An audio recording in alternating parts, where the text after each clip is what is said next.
तो एबे भी गोटे बहुत बड़ अपडेट ऑलरेडी सामना को आसी सारी आपण मैंने समस्ते जापारे माने आरटीजीएच कमिशन को लेकिन मैंने मिल सुविधा या गोटे बहुत बड़ अपडेट ऑलरेडी सामना को आसी सारी मुझे निश्चित भाव में जनवाई चाहूँगी आपण मैंने निश्चित भाव में समस्ते जापारे। तो से आपण मानक रिक्वेस्ट वीडियो को टिके शेष पर्यंत देखिए और वीडियो जदि भी भल लगे निश्चित भाव में समस्ते गोटे गोटे लाइक स्वरूप रखिने। तो चाहतु प्रथम अपडेट उपरे नजर पकाइबा केबे केबे लागू हेबो आरटीएच पे कमिशन कर्मचारी को मिलिबो एही सुविधा 1,20,00,000 रु अधिक केंद्र सरकारी कर्मचारी एवं पेंशनभोगी अष्टम वेतन कमिशन को उत्साह सहित अपेक्षा करछंती।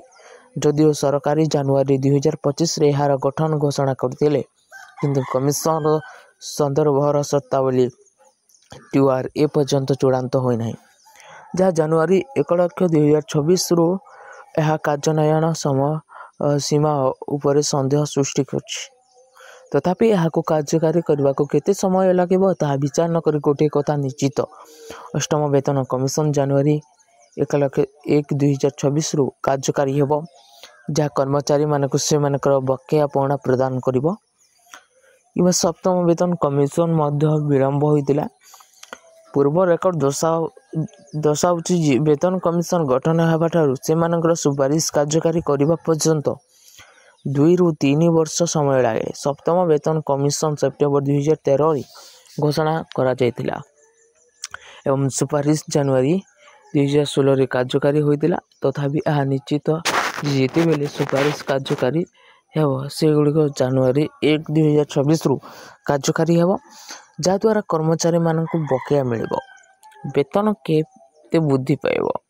कमिशन गठन रे विलंब मध्य कर्मचारी माने सर्वनिम्न मौलिक दरमा एवं फीडमेंट फैक्टर प्रति सर्वाधिक आग्रही। सप्तम वेतन कमिशन अनुଯାयी सर्वनिम्न मौलिक दरमा 18,000 रिपोर्ट अनुଯାयी अष्टम वेतन कमिशन रे सर्वनिम्न मौलिक दरमा 44,000 स्तर 1 कर्मचारी वृद्धि पाए।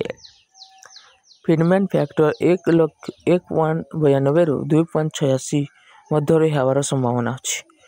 डीए बा डीआर वृद्धि यह समय दशहरा एवं दीपावली पूर्व केंद्रीय कर्मचारी एवं पेंशन भोगी मान को एक बड़ आश्वस्ति छी। सरकार महंगा भत्ता एवं महंगा रिलीफ डीआर रे 33% वृद्धि को अनुमोदन कर। महंगा भत्ता वर्तमान 55% रु 58% को वृद्धि पाई।